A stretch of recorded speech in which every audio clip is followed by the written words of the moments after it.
America exports energy to the world. It ships crude oil, gasoline, diesel, jet fuel, ethane, and liquefied natural gas into global markets. It produces record volumes of crude. It has become one of the countries other nations look to when energy supplies tighten. But that strength does not always show up in American household budgets. On May 18, 2026, according to the U.S. Energy Information Administration, regular gasoline averaged $4.490 per gallon nationwide. Diesel averaged $5.596. On the West Coast, diesel was $6.524. In California, it reached $7.222 per gallon. That is the contradiction. America exports energy. Americans still pay more? This is not a simple story about one company, one policy, or one decision. The United States has a lot of energy. It produces it, refines it, ships it, and sells it. But that energy is not sealed inside the country. It moves through global markets, refineries, export terminals, pipelines, contracts, shipping routes, and price benchmarks. In that system, producing more energy does not automatically guarantee cheaper energy at home. According to the EIA, the United States became a net exporter of total petroleum in 2020 for the first time since at least 1949 by 2022. Total U.S. petroleum exports were about 9.52 million barrels per day, while total petroleum imports were about 8.33 million barrels per day. On the surface, that sounds like the kind of energy position that should protect American consumers. But the details tell a more complicated story. Even as a net exporter of total petroleum, the United States was still a net importer of crude oil. In 2022, it imported about 6.28 million barrels per day of crude and exported about 3.58 million barrels per day. The EIA explains that some crude imported into the United States is refined here into products such as gasoline, diesel, heating oil, and jet fuel. Some of those refined products are then exported. That is one of the most important facts in this story. America can export more total petroleum than it imports and still rely on imported crude. It can produce record amounts of oil and still operate inside a global trading system. It can sell fuel overseas and still have domestic prices shaped by international markets. Energy strength is not the same as price control. The second piece is how fuel prices are built. The IA says the largest component of the retail price of gasoline is the cost of crude oil. In February 2026, crude oil accounted for 52% of the price of a gallon of regular gasoline. For diesel, crude accounted for 41%. Crude oil does not trade in a closed American market. It trades globally. That means a disruption overseas can raise prices here. A shortage in one region can pull fuel toward another. A jump in crude prices can move through U.S. gasoline and diesel prices even when American production is strong. So when Americans ask why energy is still expensive in an energy-rich country, part of the answer is that the price is not set only by how much America produces. It is set by the market America is connected to. By 2025, America's export power was clear. The IA reported that the United States exported 4.0 million barrels per day of crude oil that year. That was slightly lower than in 2024, but still 85 times as much as in 2011. U.S. crude oil production also rose 3% in 2025, reaching a record 13.6 million barrels per day. Refined fuel exports were also high. In January 2026, total U.S. petroleum product exports averaged 7.0 million barrels per day. That was about 540,000 barrels per day higher than a year earlier. Exports of refined petroleum products carried on clean product tankers totaled 6.3 million barrels per day, about 10% more than in January 2025 and near record highs. Diesel, gasoline, and liquefied petroleum gases helped drive the increase. That is the export side of the story. The consumer side looks different. Gasoline near $4.50 a gallon affects commuters, families, delivery drivers, contractors, and small businesses. Diesel above $5.50 affects trucking, freight, farming, construction, shipping, and the movement of goods. Natural gas affects heating, industry, and electricity generation. Energy prices do not stay inside the energy sector. They move through the rest of the economy. Reuters, citing clear data, reported that from January to April 2026, combined U.S. exports of gasoline, diesel, crude oil, LNG, jet fuel, and ethane rose 20% from the same period in 2025, reaching more than 153 million metric tons. Reuters described that increase as part of a response to global supply disruptions, with international buyers turning to U.S. energy products. Those exports can help supply global markets, but they also make the domestic debate harder. At the same time, American energy was moving out to the world. American consumers were paying more at home. Reuters reported that average U.S. gasoline rose from about $2.91 per gallon in February 2026 to $4.10. In April, diesel rose from about $3.72 to $5.50 over the same period, citing EIA data. That does not prove exports alone caused the increase. That would be too simple. A more accurate explanation is that several forces were moving at once: global crude prices, supply disruptions, refinery economics, export demand, regional fuel markets, and domestic conditions. But for households, that explanation can feel distant. Families do not experience energy markets as a chart. They experience them as a larger fill-up, a higher delivery fee, a more expensive repair quote, a grocery bill that does not come down as quickly as expected, a utility bill that takes a little more out of the month. That is why this issue matters. The country can look strong in export data, while households still feel pressure in their budgets.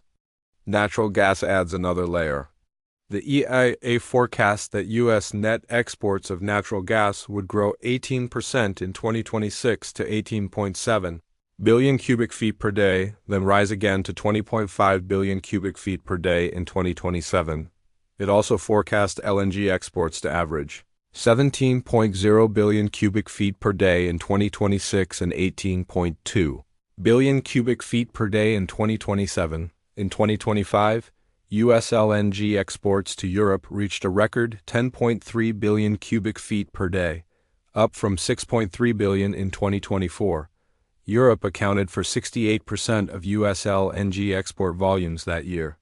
That is not just an international trade story. Natural gas is also used throughout the United States. It heats homes, fuels industry, and helps generate electricity. EIA data showed natural gas accounting for about 40% of U.S. electricity generation in recent years. So when the United States exports more LNG, it is exporting a fuel that American households, businesses, factories, and power producers also use. Reuters reported in February 2026 that LNG exporters consumed more natural gas than households or commercial businesses during the first 11 months of 2025, with LNG export demand around 5,000 billion cubic feet. Reuters also reported that this coincided with a 61% rise in the Henry Hub benchmark natural gas price in 2025. That finding should be handled carefully. It does not mean LNG exports alone caused higher power bills. Weather matters, storage matters, production matters, electricity demand matters, pipeline constraints matter, regional conditions matter.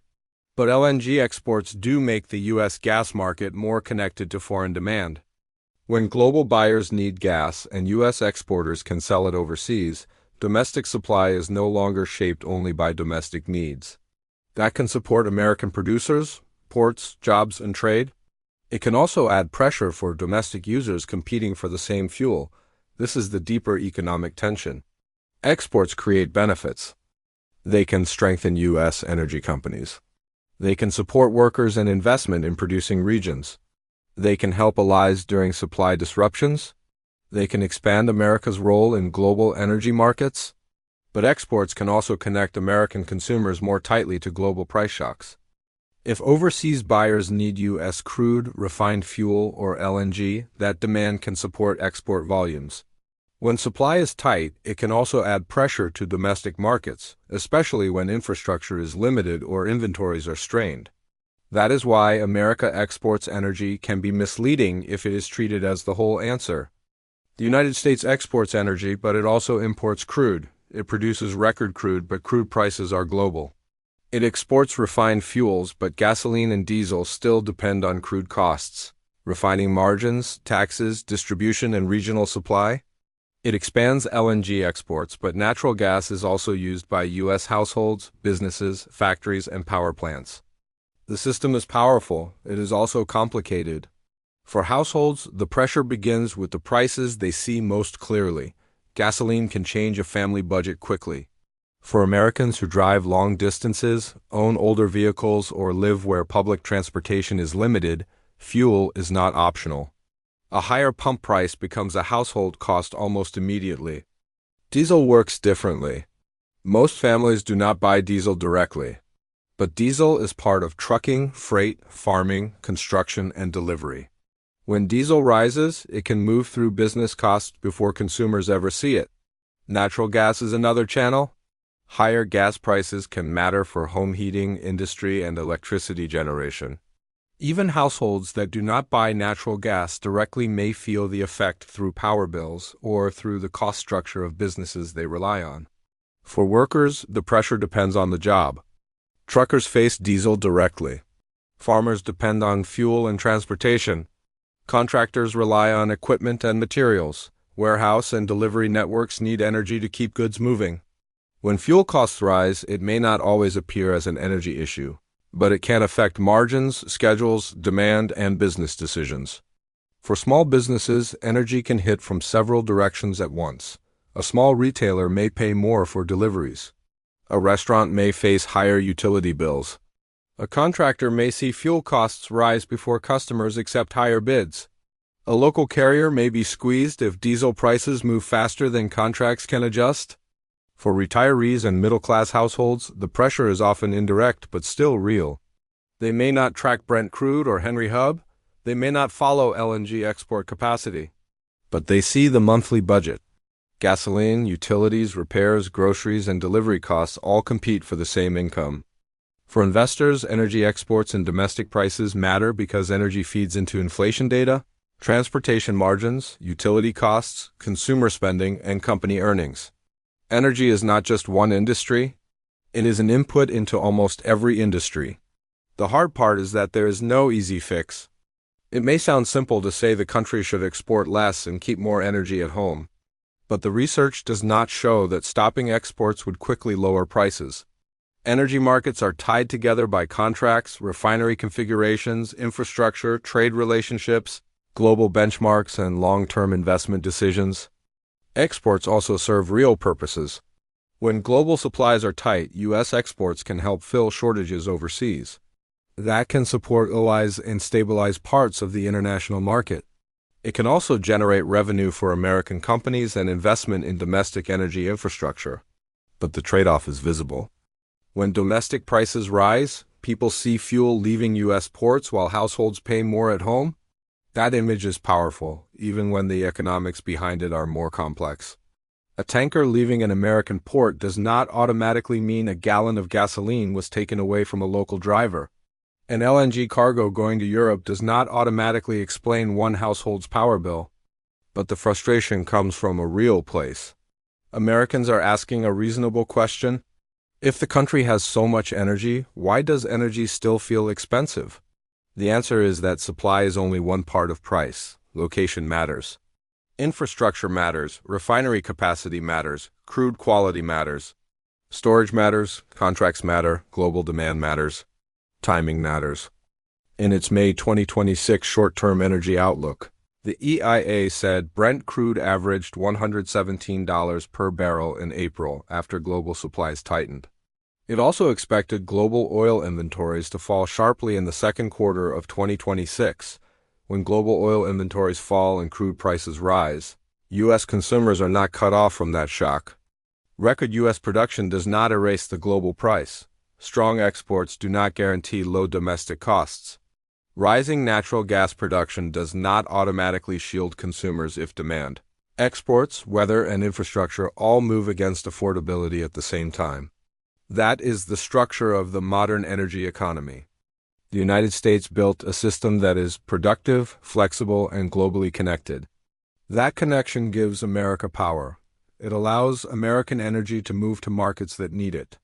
but connection works both ways.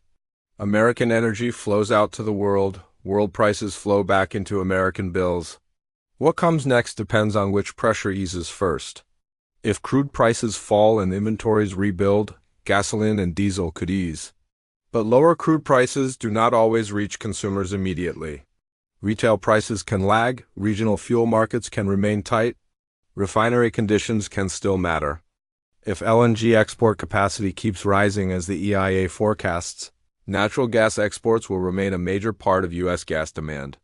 Higher production and strong storage can help reduce volatility, but export growth keeps domestic gas more connected to global demand. If U.S. production grows faster than demand, consumers could get some relief. The EIA forecast higher U.S. dry natural gas production in 2026 and 2027, but new supply still has to move through pipelines, storage, export terminals, power plants, refineries, and local markets before it changes what households actually pay. If global disruptions continue, export demand can stay strong and domestic prices can remain exposed. None of these scenarios requires a dramatic prediction. They simply show how energy markets work. America can be energy-rich and still price-sensitive. It can export more and still pay more. It can produce record crude and still feel a global crude shock. It can expand LNG exports and still face domestic affordability concerns. That is the story beneath the headline. The United States is not short on energy in the simple sense. It is tied to a global system where energy flows toward markets, contracts, infrastructure, and prices. For American consumers, that means abundance does not always feel like protection. A barrel of oil produced in the United States does not guarantee a cheap gallon of gasoline. A cubic foot of natural gas produced in America does not guarantee a low utility bill. An export boom can be a sign of national strength and still become a source of tension when households are squeezed. The strongest version of this story is not that exports explain every high price. It is that exports reveal how the system works. They reveal that U.S. energy is deeply connected to the world. They reveal that domestic prices are shaped by more than domestic production. They reveal that the same system that makes America an energy superpower can still leave American consumers exposed. That is why this contradiction matters. America has energy. America exports energy, but Americans buy energy in a global market. And in a global market, producing more does not always mean paying less.